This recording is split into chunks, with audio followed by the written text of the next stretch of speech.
13h30, merci d'avoir choisi TV Vendée. Je suis ravie de vous retrouver pour votre Flash Info du mercredi 13 mars. Ce lundi-mardi se déroulait au parc des expositions des Oudéries de La Roche-sur-Yon la seconde édition du salon Vendée Pro. Un salon destiné aux professionnels des métiers de bouche, l'endroit idéal pour dénicher des produits locaux ou originaux et découvrir les dernières innovations. Julie Morini s'est promenée pour nous dans les allées. À la veille de la saison touristique, les professionnels des métiers de l'hôtellerie-restauration doivent faire des choix. Que vont-ils proposer à leurs clients ? Eh bien, peut-être des produits locaux, et en Vendée, ce n'est pas ce qui manque. En passant par le bœuf fermier de Vendée, l'agneau label rouge, le porc fermier, enfin voilà, vraiment une gamme très très riche. J'en oublie, la sardine de Saint-Gilles, le maquereau, etc. Donc ouais, l'idée c'est vraiment de faire découvrir aux touristes la richesse de leur lieu de vacances. À noter que cette année, le melon vient d'obtenir son label rouge. Et si vous cherchez une boisson, ici, une création locale. C'est fabriqué à côté de Vendée, mais l'idée et l'entreprise, c'est vraiment à La Roche-sur-Yon. Notre concept, c'est vraiment focalisé sur les boissons saines, sans conservateurs, sans édulcorants, 100% naturel. Et pour ceux qui recherchent plus d'efficacité, le salon ne manque pas de solutions. Voici par exemple une machine à glace à l'italienne qui fonctionne comme une machine à café. Un gros avantage, c'est qu'on a une hygiène totale. La capsule est complètement vide, hygiène totale. La capsule, on la met dans un sac poubelle recyclable. Et puis on change et on passe à un autre parfum, sans entretien, sans nettoyage, sans aseptisation. Et pour gagner du temps, ces pâtes à pizza et à pinza pourront ravir les campings.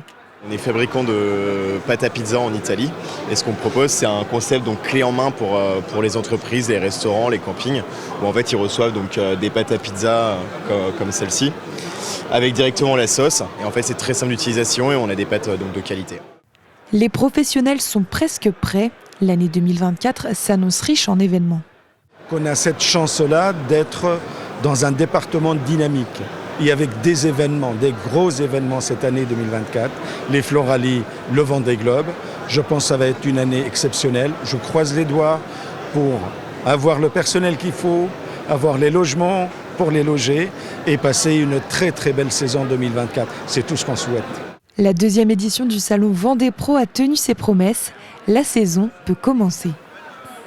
Le passage à la retraite, une transition majeure de la vie. Il implique autant de modifications importantes des droits sociaux, du statut, des ressources, qu'une transformation de l'être dans son identité. Alors afin d'accompagner les futurs et nouveaux retraités dans cette étape, l'assurance retraite, la CARSAT Pays de la Loire, l'association de prévention des caisses de retraite et la communauté de communes Sud-Vendée Littoral proposent une série d'ateliers baptisés Bienvenue à la retraite.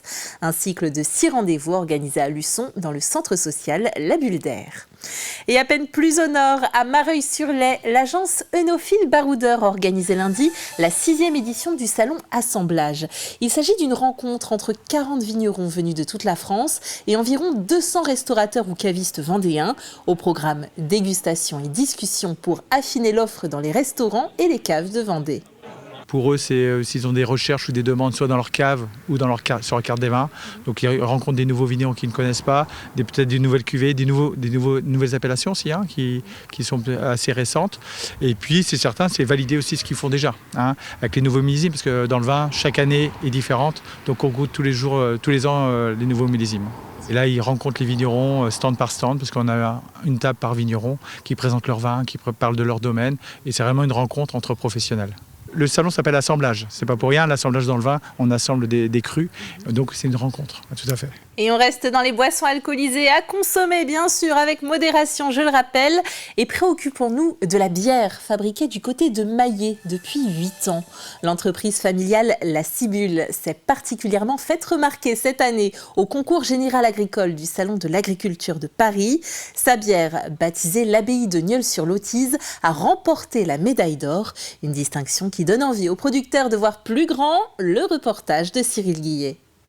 La bière que l'on a présentée au concours agricole, où on a obtenu donc la médaille d'or, et comme on avait fabriqué de la bière en amont pour ce concours, elle n'est pas étiquetée, donc on est obligé d'étiqueter, si on veut avoir la visibilité de la médaille sur nos bières, on est obligé d'étiqueter avant qu'elles partent dans le circuit de distribution.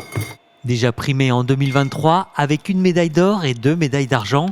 Cette année, c'est la bière baptisée l'Abbaye de Nieul-sur-Lotise qui a tapé dans l'œil du jury. C'est une lager, donc on est dans une bière de basse fermentation et elle concourait du coup dans cette catégorie des bières de basse fermentation de moins de 6 degrés. C'est une catégorie où on va retrouver beaucoup de bières industrielles parce que c'est le type lager ou pilsner, donc c'est des bières plutôt de soif qui sont très légères et qui sont faciles à boire.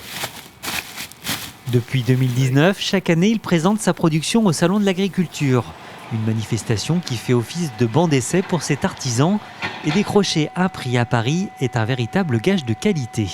Le fait d'avoir cette médaille d'or au concours général agricole du Salon de l'Agriculture de Paris, je vous ai mis tous les mots, ça montre aux gens que, ah oui, il y a quelque chose, il sait travailler, voilà. Ça apporte vraiment cette visibilité-là.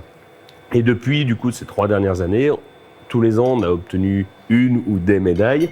Ça ne va pas doper les ventes, on ne va pas faire un x3, un x10, un x100. Ça apporte vraiment une visibilité pour le consommateur et ça nous permet, nous, de communiquer. Forte de son succès, la brasserie a été obligée de s'agrandir et d'augmenter sa production.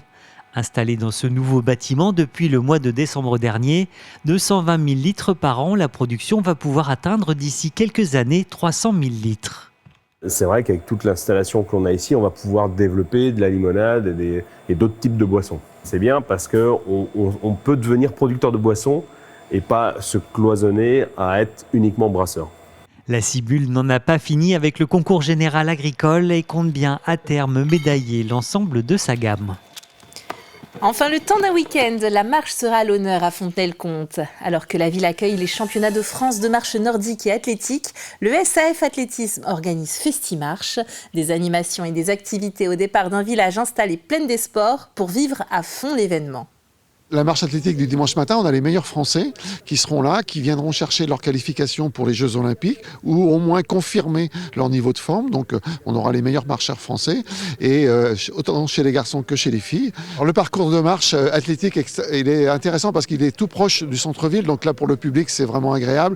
Pour ce qui est de la marche nordique, on est autour de la plaine, autour des terrains de football, et là aussi c'est un parcours qui sera sans doute assez spectaculaire, notamment pour le public. Quant à la marche active, elle traversera Fontenay, donc là tous les beaux monuments de Fontenay seront visités. C'est la fin de ce flash, mais je vous retrouve à 18h pour une édition complète. Bel après-midi et à bientôt sur TV Vendée.